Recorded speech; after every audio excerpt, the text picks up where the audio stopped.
स्कंद पुराण। भगवान शिव का स्वागत और वृषभ ध्वज तीर्थ में महिमा तथा शिव का काशीपुरी में प्रवेश।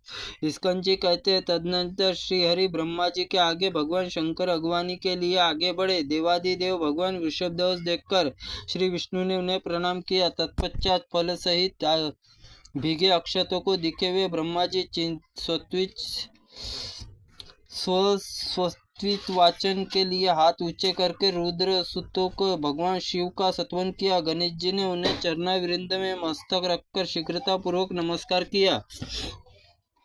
तब महादेव जी ने हर्ष से भरकर गणेश जी मस्तक सूंघा और हृदय पर लगाकर आसन पर बिठा लिया। सोमनंदी और गणों के साष्टांग प्रणाम करके योगिनी ने महेश्वर प्रणाम करके मंगल गान किया। तत्पश्चात सूर्यदेव ने शिव जी को नमस्कार किया। चंद्रशेखर भगवान शिव के हरि के सिंहासन के समीप वाम भाग में बड़े आदर से बिठाया गया। ब्रह्मा जी को दक्षिण भाग में आसन दिया गया। प्रणाम करने वाले सब गणों के दृष्टिपात सम्मानित किया गया। फिर मस्तक हिलाकर योगिनियों ने प्रसन्न किया। फिर हाथ से इशारे से सूर्यदेव संतुष्ट किया। तत्पश्चात ब्रह्मा जी दोनों हाथ जोड़कर कहा, देव देव देवेश्वर गिरिजापते, मैं काशी के अनेक बार पुनः आपकी सेवा में नहीं पहुंचूंगा, इसलिए अपराध की क्षमा करें। आलस्य छोड़कर पुण्य रथ पर चलने वाले धर्मात्मा राजा दियोदास के प्रति कौन किंचित मात्र विरुद्ध भाव से धारण कर सकता है।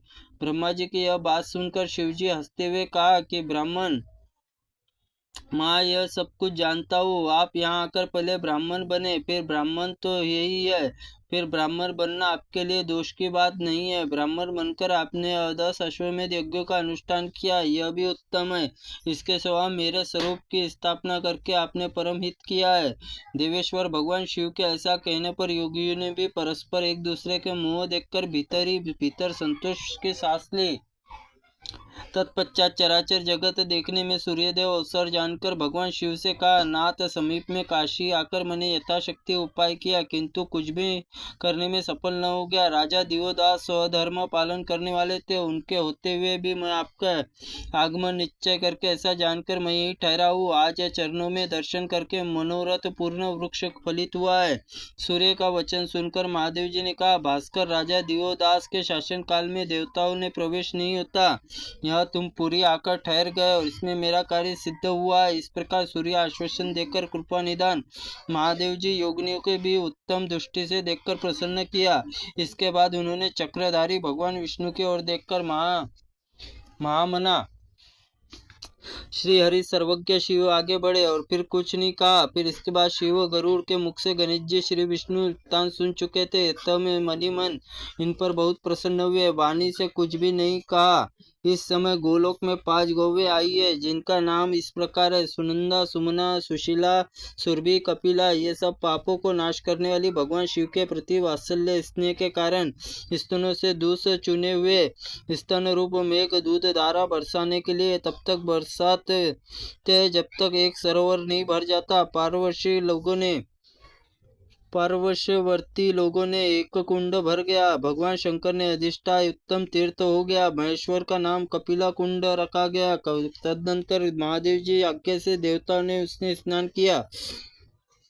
तत्पश्चात उस दिव्य पवित्र प्रकट हुए देखकर देवताओं ने प्रसन्नता पूर्वक तर्पण किया। अग्निवाशांत, बहिष्द, आजयप और सोमप दिव्य पितरों तृप्त होकर शंकर जी से निवेदन किया, देव देव जगन्नाथ, भक्तों को अभय देने वाले, आपके समीप होने में तीर्थ अक्षय युक्ति प्राप्त करता है, इसलिए प्रसन्न चित्त वरदान दीजिए। दिव्य पितरों की यह बात सुनकर शिवजी ने कहा, कपिला गौ दूध से भरे हुए कपिल योगी तीर्थ में श्रद्धापूर्वक पिंडदान एवं श्राद्ध करके उनसे पितरों मेरी आज्ञा की पूर्ण तृप्ति होंगी। अमावस्या में सोमवार में यहाँ योग में यहाँ दिया हुआ श्राद्ध दान अक्षय होगा। प्रलय काल में आने पर समुद्र उस जल में नष्ट हो जाते हैं, परंतु अमावस्या के सोमवार योग में हुआ यहाँ श्राद्ध कभी क्षीण नहीं होगा। गदाधर ब्रह्मा जी, आप लोग विराजमान है, यहाँ मेरी स्थिति और फगुड़ नदी में निसंदेह विद्यमान पितरों तीर्थ में जो आप लोगों को तृप्ति देने वाला उसका परिचय देता हूँ।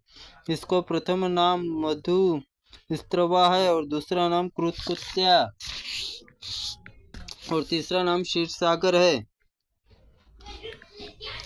इसके सिवा वृषभ ध्वज पितामह तीर्थ, गदाधर तीर्थ, पितु तीर्थ नाम से ही है।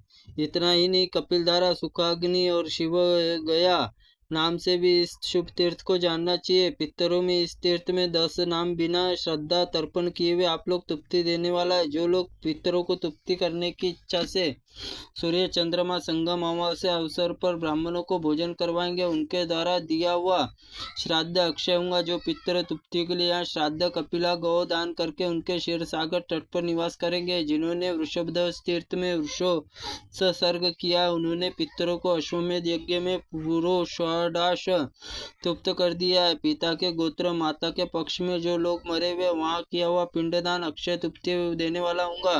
पत्नी वर्ग अथवा मित्र वर्ग में जो मृत्यु प्राप्त हुए वे भी वृषभध्वज तीर्थ तर्पण करने तृप्ति प्राप्त होते हैं। जिनका वृषभध्वज तीर्थ में तर्पण किया गया है वे सब पितर ब्रह्मलोक चले जाते हैं।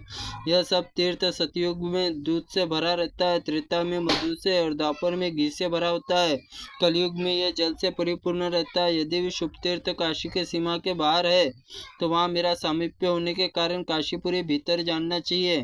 काशी निवासियों को मेरे वृषभ चिन्ह ध्वज दर्शन करके लिए, इसलिए तीर्थों में वृषभध्वज नाम से निवास करो। पितरों, तुम्हारा संतोष के लिए ब्रह्मा विष्णु सूर्य पार्षदों के साथ निवास करूंगा। इस प्रकार शिवजी ने पितरों को वरदान दे रहे थे, इसलिए ही नंदिकेश्वर निवेदन किया। इसमें प्रथम सुसज्जित तैयार होकर अतः अब चरणों में विजय यात्रा प्रारंभ की और 8 मातुकाओं भगवान शिव की आरती उतारी और भगवान विश्वनाथ श्री हरि से हाथ मिलाते हुए उठकर खड़े हुए। उस समय दिव्य वाग गंभीरों के पृथ्वी से लेकर आकाश तक गूंजाओ। देवी के मंगल गीत और चरणों के द्वारा हुई स्तुति शब्दों में तुमुल नाद और भी बढ़ गया। उसमें 33 करोड़ देवता, 20 करोड़ शिवगण, 9 करोड़ चामुंडा, 1 करोड़ भैरवी, 8 करोड़ स्कंद, महाबली अनुचर, 6 मुखों से सुशोभित मयूर वाहन रथ पे आरूढ़ होकर चमकता हुआ फरसा हाथ में लिए 7 करोड़ गणेश गण उपस्थित, महावेगवान तोंद वाले हाथी और मुख वाले विघ्ननाशक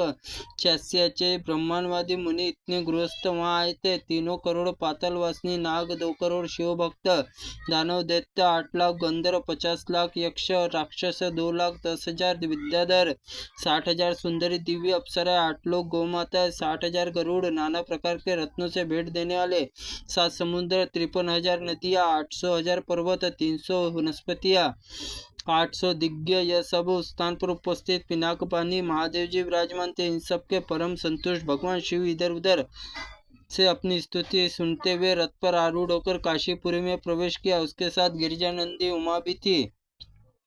स्कंद जी कहते हैं कि परम उत्तम उपाख्यान, कोटि जन्मों के पाप नष्ट करने वाला, इसका पाठ करने से ब्राह्मण द्वारा कराकर मनुष्य भगवान शिव का सायुज्य प्राप्त कर लेता है। जो आख्यान प्रसन्नतापूर्वक पाठ और नूतन गृह प्रवेश करता है वह सब प्रकार के सुख निकेतन बन जाता है। उत्तम उपाख्यान तीनों लोकों में आनंदजनक और श्रवण मात्र से भगवान विश्वनाथ प्रसन्न होते हैं।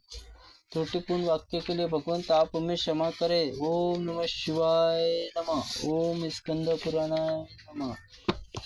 जय श्री कृष्ण।